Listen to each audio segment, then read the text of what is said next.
know that old Yogi Berra-ism? It's like deja vu all over again. I had one of those experiences this week. And I was at the study with the clergy. And we were talking about Trinity Sunday. And a young priest said, "Oh, they warned us in seminary, never preach on the Trinity." And I thought, they're still doing that? They were doing that when I was in seminary, warning priests, don't preach on the Trinity.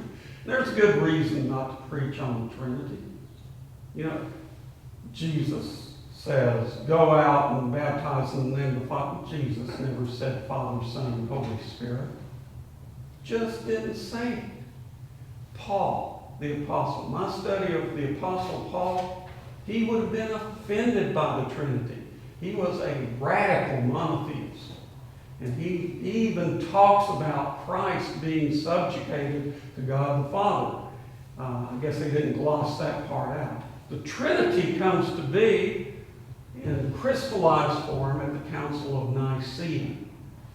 That's 322.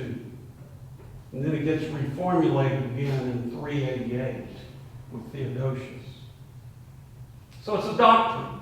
And as a doctrine, it's really technical and it's philosophical and theosophical and all that good stuff.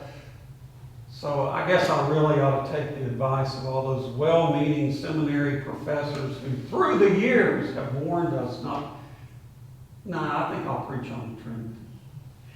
And the way I'm going to talk about the Trinity, instead of the Trinity as a doctrine, or talking about it like an apple and all that good stuff, Three Stooges even, instead of doing that, I'm going to talk about the Trinity in terms of how we experience life. Now, the Trinity can be a very effective pattern for us to negotiate the troubles and the joys, the victories and triumphs and defeats that we might experience in life.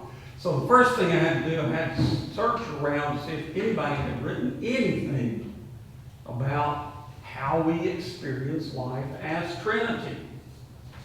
And I came across a real obscure author. This was published, I think, first time in 2005 in a work called Virtual Spiritual Formation.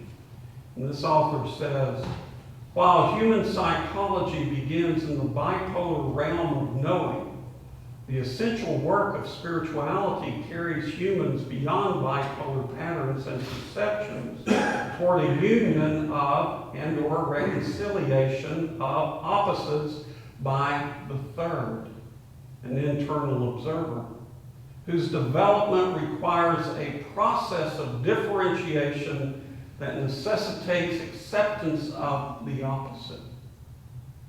This is the path of mystics who seek union with the one.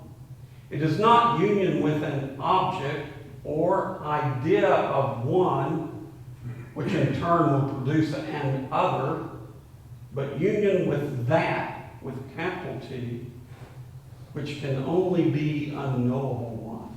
That was still kind of heavy, wasn't it?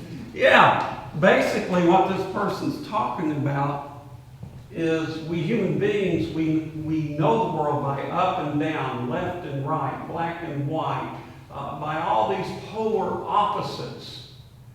And the idea of Trinity, the primary idea of Trinity, is perfect community. So how do you have perfect community when we live in a bipolar kind of existence? The way that's accomplished is through two things, really. First of all, realizing with our heads that everything's on a continuum. And if everything's connected and you get to the center, it's what? It's the same. Up becomes down, down becomes up. I think Jalaluddin Rumi said, inside the Kaaba, where Muslims go around and around, it doesn't matter which direction you point your prayer at. You're at the center of things. And those ideas, those opposite ideas, fall away. And there's peace, and there's calm. Trinity, the ultimate message of Trinity, is perfect community. And we human beings rarely think of our individual selves as being community. But we are. We're made up of complex ideas and thoughts. And sometimes those ideas and thoughts can get us into a world of trouble or into a world of good. But it can cause a storm to rage around us. When I was at Duke University as a student, Hurricane David hit the Carolinas. And to me, that was an example of experiencing Trinity in life.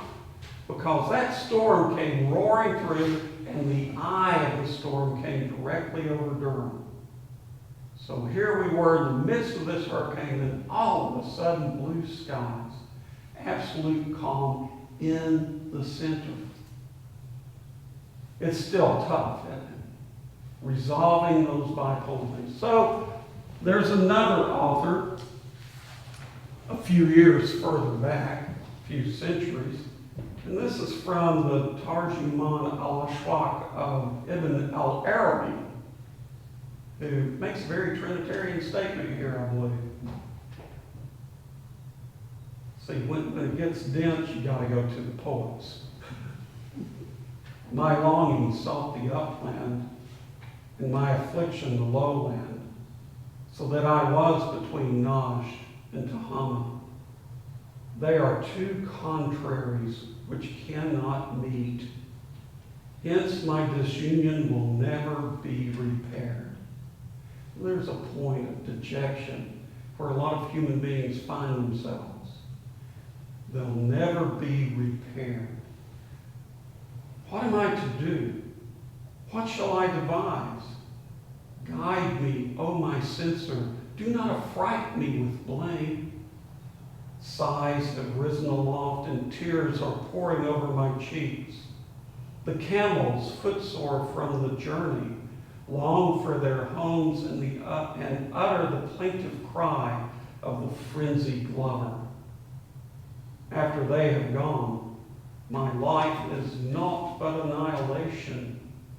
Farewell to it and patience. What Ibn al-Arabi is trying to say is the point of the Trinity and the work we have as spiritual beings, in which we do reconcile all opposites. And in that moment of annihilation, new life happens, new perception happens.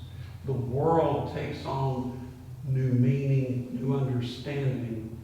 The eye of the storm arrives, and there's calm, and there's peace. The Trinity gives you, the Trinity offers to me the possibility of living that way.